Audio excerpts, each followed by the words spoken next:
look here at shipping containers to keep stuff from weathering in the outdoors, like in the cold and rain and stuff. I'd like to look around and see what our options are for a little storage thing. Little camouflage ones are neat. Here I am at the storage container place. And this is a 20-footer. Plenty of space. Don't even need to look at any bigger ones. This is the smallest ones they have. These have the easy open door, which are pretty heavy duty still, so that's what we're looking for. Yeah, the 20-footers.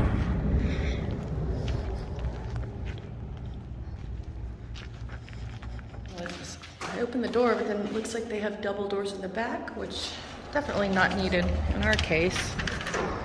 Some people might need that for certain reasons, and they're super secure, it feels like. Plus you would have added security to it. Back of that one, it has doors from the back too. Definitely wouldn't want one of those. We would want one with a closed up back like that. She told me the camouflage ones are new ones. Obviously they look new, but the bright color ones are the used ones, so those are the cheaper ones. So unfortunately, at least they have a payment plan with no interest, so I'm going to be looking into that. So let's look at one of the used ones. The new ones looked incredible. I wish she would have told me that from the beginning. These are all wind and watertight, you said? And the floor looks decent in this one. When you close it, you want it laying the top and the bottom.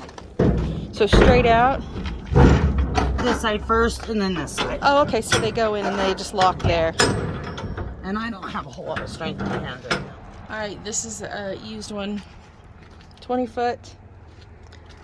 And he would have to shave off a little bit of the bottom of this because it's not lining up.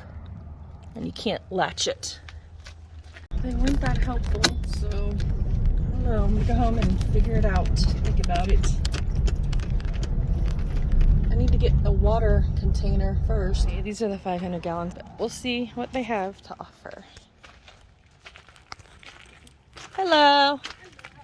Good. She said that for preparation on the base of it, this green one, we can go over there and look, but just explain what you said. So the way the manufacturer recommends it is they do 4x4 pressure treated wood, and then they pre-drill holes into the pressure treated wood, and then they pound rebar into the ground to hold it steady and stable. Okay. And then you would fill it with 3 to 4 inches of cinders. You want 18 inches on each side around it, and then just make sure it's a compact, level surface. Okay, because the person who's going to be coming to do our rocks could do something like that probably. Mm-hmm. Okay, they were really nice and helpful. I was going in there thinking of I was thinking at least a 550 or 1,000, but they don't have any 1,000 gallon ones left until after November. And if we get one this season or this year, I would have to get the 800 gallon or 870 gallon.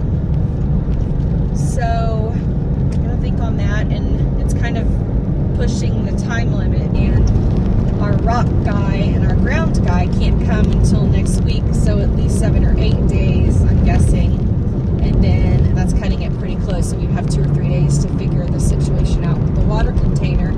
So that's kind of on the table right now, and we're gonna have to figure out how to plan that accordingly.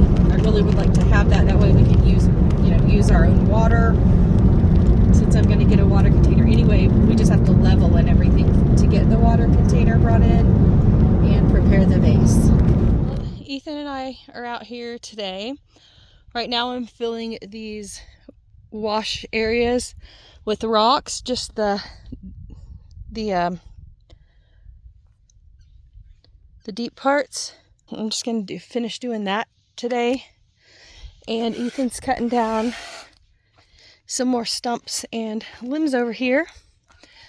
For some reason, the lopper is not in the car. I don't know if it got put in or if it got taken out when we got home. So I was going to lop some dead limbs, but don't have that. So I'm just going to work on the trench here We got to fill it in, and those need to be moved because they're just tripping hazards, as you can see over here.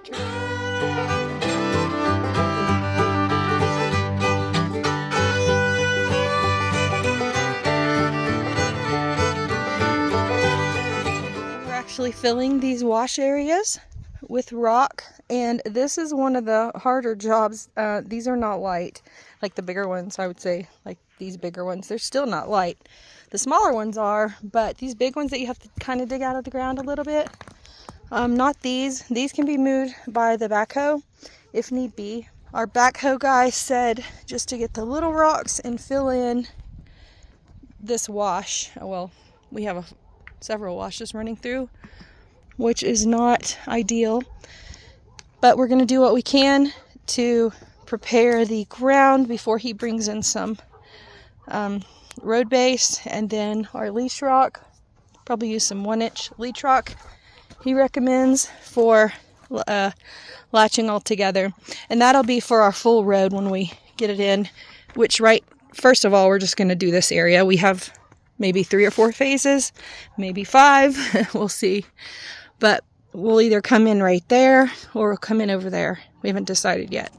Good afternoon. We've been doing a ton of work. We have visitors. We have Homer and Kat, and I made tons of sandwiches and chips and stuff for lunch. I think we're going to try to haul away some brush today. We might get around to it. But yeah, we're going to have a big nice lunch together. And I don't know where Catherine went. She walked away, I guess. We've got some tents set up for shade. But we are working hard today and having a nice little get-together lunch in the meantime. Having a good time out here at the Full Tiny Homestead. I got the cookies in the, there they go. They're going out there. The cookies in the containers out there. Oh, we have another visitor. Aww, yay. Hey, Mickey. Love it.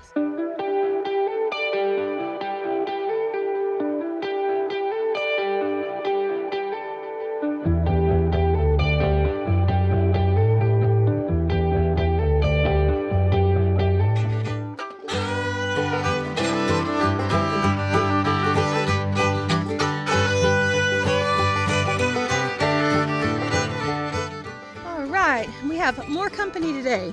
We just love our friends so much. Kevin and the crew came over. I don't know where the rest of them are. I guess they're walking around the property. But we're having a great time here visiting and loading and all that good stuff.